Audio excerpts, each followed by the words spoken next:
ngayong araw nga ito ay kaarawan ng aking pamangkin. Ito pala ang pangalawang anak ng ate ko. You are the birthday boy. Happy birthday. Oh. Diyan tayo sa kabila.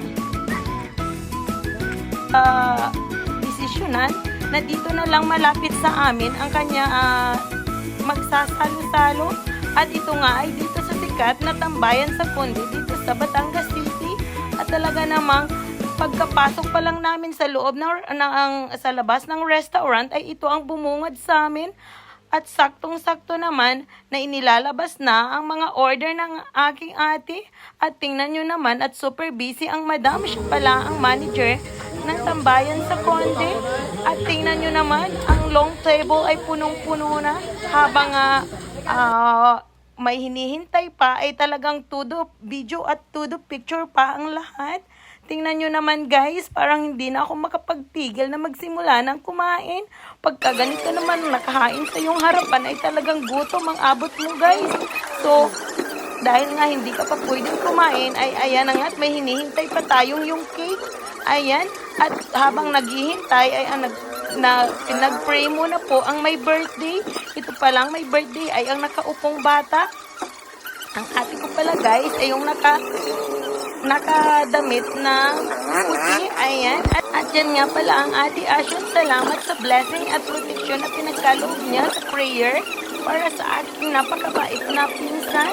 At ayan na nga guys, bago ang lahat, pinag-pray muna, pinagpasalamat ang 8 years at ang additional 1 year. So, 8 years na po pala ang ating pamangkin ngayon guys. So, salamat po sa nag-pray at sa nagbigay ng blessing. Ayan, at pagkatapos nga pong mag-prayer, ay sakto naman pong dumating ang cake na dala ng darling ko. Ayan, at galing pala siya ni darling sa Laguna. So, nalit po ang ating cake. So, salamat kay darling. Ayan na siya guys. So, sakto naman ang kanyang pagdating at talagang makakapag-blow the candle na nga ang aking pamangkin. Talagang ito na nga ang kanyang hinihintay. Ay napakasarap naman ang cake na dala ng aking darling. Wow! At dahil sa excited ang aking pamangkin, gusto niya siya magsindi ng kandila. Ay hindi na nga po niya masindihan, ay nagpatulong na siya sa mama niya. Ay maging ang kanyang mama ay hindi masindihan ang kandila. Ay ano ba ang mayroon sa kandilang yan? At ayan na nga, si Ma'am Angel na nga ang gumawa para sa kanila. At talaga namang mag-blow the candle na ang pamangkin ko. Sabi ng ate ko, mag-pray ka muna at saka mag-wish ka muna sa iyong karawan. Sabi naman ng pamangkin ko, is tapos na. Kaya pwede na niyang i-blow ang cake. Ayan.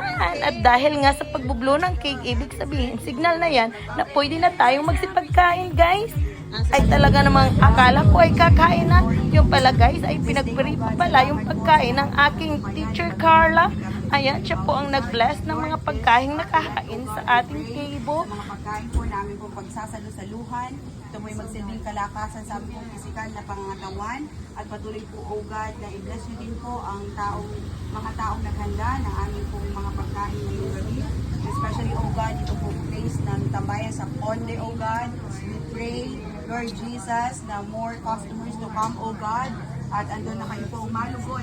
Ayan na nga guys, pagkatapos nga ng prayer, ay talagang sure na ako, nakakain na ang lahat. At talagang lantaga na nga sa lagay na ito, ay parang naamoy ko na ang masarap na pansit, maging ang Shanghai, maging ang usok ng sisig ay aking naaamoy. Kaya ano pang hinihintay natin, lantakan na natin to. Salamat po pala dito sa mga staff ng tambayan sa Conde. Apakasarap po ng inyong inihain sa araw na ito. Thank you po.